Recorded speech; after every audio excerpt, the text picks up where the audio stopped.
నంద్యాల జిల్లా సంజామల మండలం పేరుసోముల గ్రామంలో జిల్లా పరిషత్ హైస్కూల్లో 1995-96 బ్యాచ్ 10వ తరగతి పూర్వ విద్యార్థుల ఆత్మీయ సమ్మేళనం జరిగింది.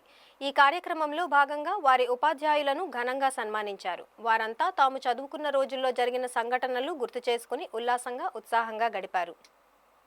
ఈ సందర్భంగా పేరుసోముల ఎంపీపీ చిన్నబాబు తదితరులు మాట్లాడుతూ 30 సంవత్సరాల తర్వాత ఆత్మీయ సమ్మేళనం నిర్వహించామన్నారు. ఇలాంటి కార్యక్రమాలు ఎన్నెన్నో నిర్వహించాలని సూచించారు. ఈ కార్యక్రమంలో పూర్వ గురువులు అందరూ రావడం ఆనందంగా ఉందన్నారు. పూర్వ విద్యార్థులు కొందరు మాట్లాడుతూ ఈ కార్యక్రమంలో పాల్గొనడం తమ పూర్వజన్మ సుకృతమని పేర్కొన్నారు.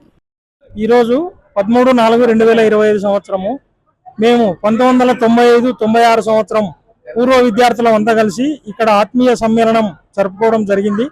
30 సంవత్సరాల తర్వాత ఇక్కడ మా పూర్వ విద్యార్థులంతా కలిపి ఆత్మీయ సమ్మేళనం చేసుకోవడం చాలా ఆనందదాయకంగా ఉంది. ఇలాంటి కార్యక్రమాలు ముందు ముందు మరెన్నో చేపట్టాలని మా పూర్వ విద్యార్థులను, నాతోటి స్నేహితులను అందరినీ కోరుకుంటున్నాను. ఈ ప్రోగ్రాం ఇంత సక్సెస్ఫుల్ కావడానికి సహకరించిన అందరికీ పేరు పేరున ధన్యవాదాలు తెలుపుకుంటున్నాను. ఒక ప్రోగ్రామ్ చేయడం జరిగింది. దానికి పూర్వ గురువులందరూ రావడం జరిగింది. ఈ సభను సక్సెస్ చేసిన మన మిత్రులకు, గురువులకు అందరికీ నా హృదయపూర్వక ధన్యవాదాలు తెలియజేసుకుంటూ ఇట్లాంటి మరీ రాబోయే తరాలు కూడా ఈ ఫంక్షన్ చేసుకుంటే మిత్రత్వం అనేది శత్రుత్వం లేకుండా ఉంటుందని నా మనస్ఫూర్తిగా కోరుకుంటూ సెలవు తీసుకుంటాను.